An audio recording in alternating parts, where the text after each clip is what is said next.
All right, what is up, everybody? We are back with another edition of Everyday Hoops.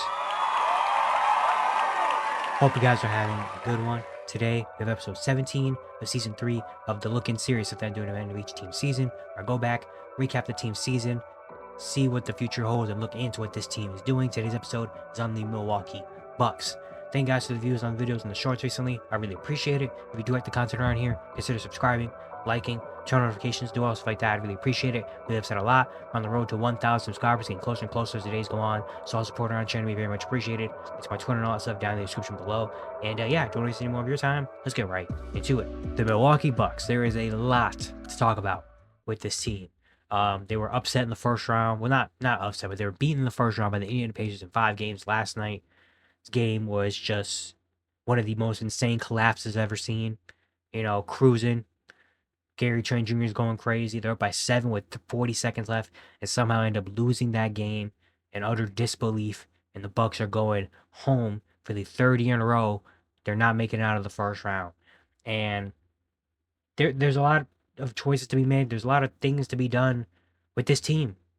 I mean, obviously, when you have Giannis Antetokounmpo, who's a top 3 player in basketball, at least top 3, you want to win a championship. You want to hold the championship window open as much as possible and try to do everything you can to put a championship roster around Giannis, because we already seen before that he can do it. And he's been playing such incredible basketball for the last few years. We finally got him back in the postseason this year after missing the last 2 years. Well, last year he missed, the year before he got injured against Miami. I had to miss a couple games there. And so trying to put a good team around him. And this team hasn't been great. The role players, the names are good, but haven't really put up a lot of production. Made some trades, tried to make some little signings here and there that haven't really worked out.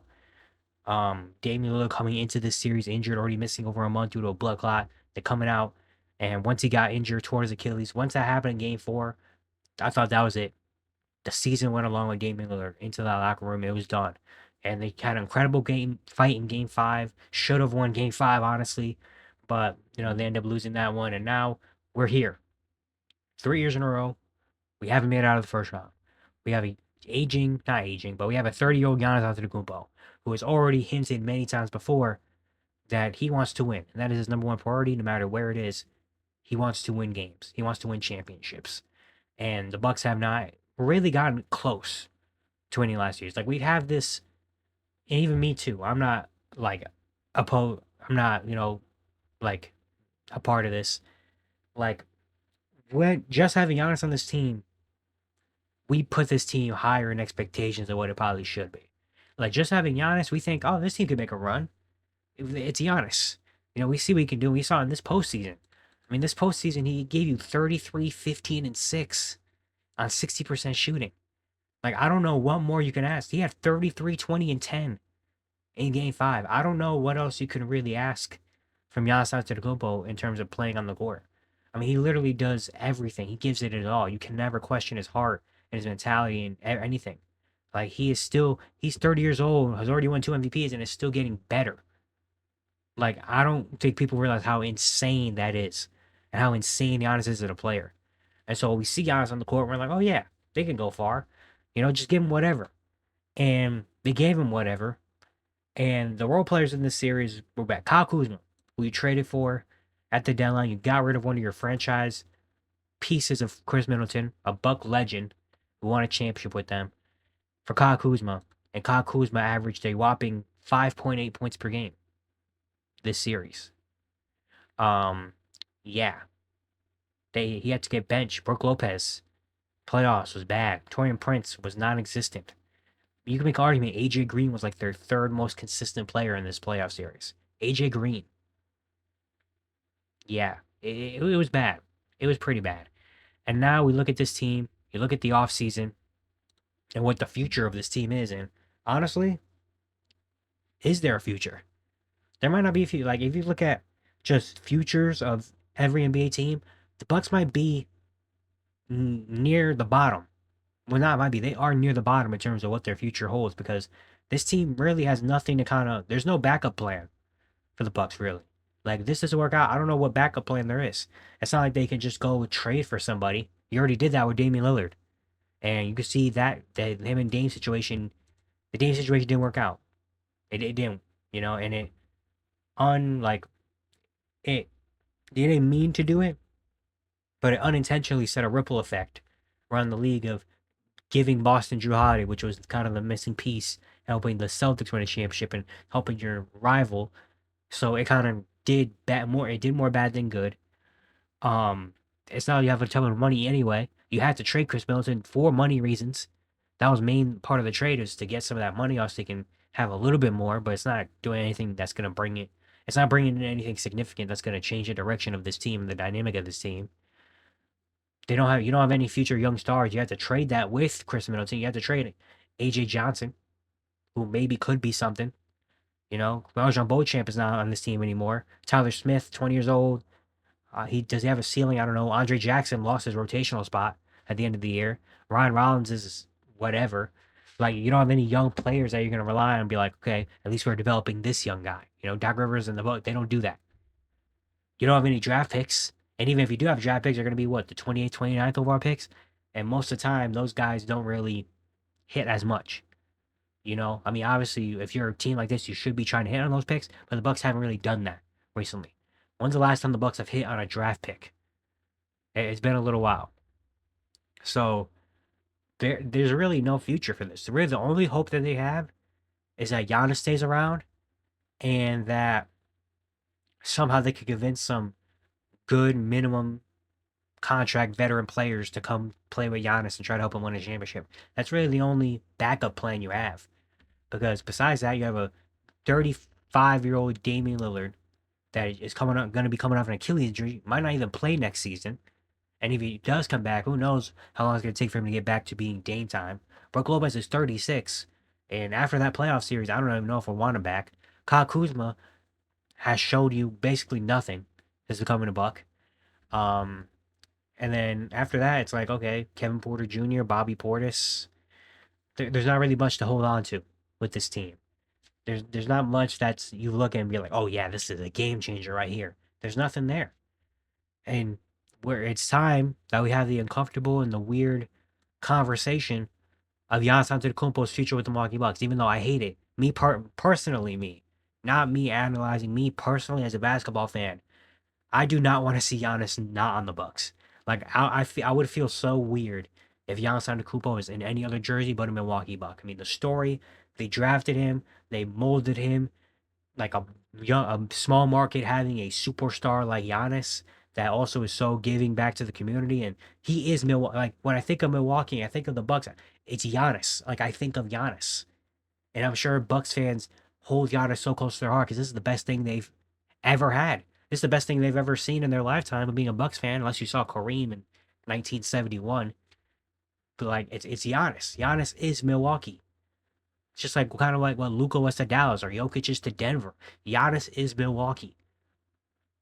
And so it's so hard. It's gonna if it does happen, I personally I wouldn't hate it, but I just don't want to see it happen. I don't want to see him go. And I've been putting off for so long of me thinking about Giannis getting traded because I don't want to see it. But the reality is, there's a true possibility that Giannis Antetokounmpo is no longer a Milwaukee Buck going into next season. There's a real possibility. Are the chances high? I don't think so right now. Who knows what could change? But it's a real possibility, a realer possibility than maybe any other year we ever seen. Again, we know he wants to win. We know how big of a superstar he is. We see the lack of a future for the Bucks. We see the lack of a lot of things with the Milwaukee Bucks. And I don't know if Giannis wants to waste some of his 30-year-old and his last couple years of his prime on a team that can't make it out of the first round. I don't know if Giannis wants to say that. Now, he also has been a huge factor in what the Bucks look like right now, because every time Giannis threatens to leave and asks the Bucks to do something, they have done it. They have granted him everything because it's Giannis Antetokounmpo. This is our franchise guy. We're gonna do everything we can in our power to keep him happy. And so they did go get Drew Holiday. They did the Damian Lillard trade. They did all these things to keep Giannis around. And so for him to come around and say, okay, I don't want to be here anymore would be kind of weird. But on the other hand, I also understand it because look at what he has around him. Look around the locker room. Put yourself in Giannis' shoes and look around the locker room, look around this organization and say, and think to yourself, can this team win a championship? I don't know. I think the championship window is closed. I think it is closed. Can it be opened back up? Maybe because Giannis is that good, and maybe some miracle happens where all of a sudden they figure something out. But right now, there's no championship window. There is none.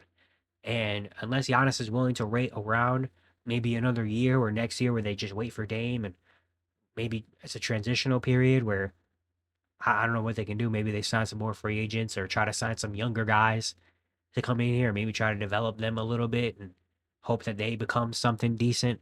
And Giannis can wait a year for that, but I don't know if Giannis wants to wait. Shams reported earlier today that the Bucks, after the season's over, the Giannis and the Bucks organization is going to hold them talk. They're going to have a conversation about what the future is for this team and what Giannis's future is. And I mean, again, there's a real possibility that Giannis is not a Buck anymore. And I couldn't really be super mad at him for wanting out when there's nothing around here.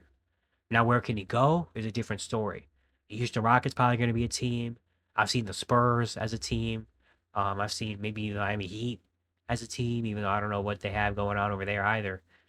There's kind of limited options right now. With, I mean, Brooklyn is under options because they have so much money they can get him, and then maybe have him, make decisions, kind of like what they did with Katie, where they signed Katie, Kyrie, DeAndre Jordan, and just signed everybody together and put a team together. Brooklyn has already done it twice already with the Paul Pierce, Kevin Garnett, and then they did the Harden, Kyrie, KD. So they know they're not afraid to kind of just put a team together and just say, go out there. So maybe trade for Giannis, go sign another guy in free agency, try to sign some role players, and just hope that maybe Giannis can bring him to a promised land in Brooklyn. I guess that's just what the Nets do every couple of years. But really, there's not really like a concrete team where I look at it and be like, "Yep, that's the move right there." We gotta wait till the end of the season. Gotta wait to see what the market holds. What teams are looking at what players are going where. So that's a whole other conversation for another day. But in terms of Giannis's future on the Bucks, it's very up in the air. Like usually I would say nah, but I want to say nah, but right now, like I can't really make a decision on what I think about Giannis in Milwaukee and what his future looks like because again, I feel like there's a realer than possibility than ever before. Like he's hinted this multiple times, but to be honest, I've never really believed him because again, the Bucks then do what he wants, and then it's like okay, we're all good. We're winning 57 games and we're going to the second in conference finals. Not happening anymore. So now the realistic possibility when I see the rumors, I'm like, yeah, I guess. So yeah, the Bucks need a lot of help. They need a lot of help, and I don't know where it's coming from. I don't know how they're gonna fix it. Um, and they might just be stuck. Things might get really, especially if Giannis asks out in Milwaukee, things could get pretty bad. Now again, you're trading away Giannis here. So you're probably going to get something good back, at least something decent enough in the moment where you think, okay, this could be something. Maybe it won't work out that way, but at least hopefully you get something that in the moment looks good because you're trading away Giannis Antetokounmpo. It's again a top 3 player in basketball. So yeah, but besides that, like this might get really bad, man. This might get really bad. Like I just don't know what the future holds. Like in another 3 years, I don't know what this team is going to look like. This team could be very bad. This team could be very bad. I don't know, but it's unfortunate how Giannis has not been able to get back to the promised land or anywhere close really to the promised land in a very long time. And, I love Giannis. Giannis is one of my guys. I love Giannis a lot. How can you not love Giannis? I want to see him succeed. I want to see him win because he's awesome. And all the prayers to Dame too. I mean, Dame's another guy like how can you not love Dame? Everything he's done in his career. I just want to see him win. And he came here to win, and unfortunately, everything just went wrong for him here in Milwaukee. But yeah, it's gonna take a lot to turn this ship around. We'll see if they can try to do it and what they try to do in this offseason. But a lot of questions are gonna have to be answered this summer. Yeah, it's gonna be it for today. Hope you guys enjoy. Once again, if you enjoyed the content around here, consider subscribing, liking, turn on notifications, doing all stuff like that. I'd really appreciate it a whole lot. Once again, we're on the road to 1,000 subscribers, so support on our channel would be very much appreciated. There's a plenty of stuff here, so you can go back and watch the other episodes of the Look In series. And yeah, I'll see you guys tomorrow.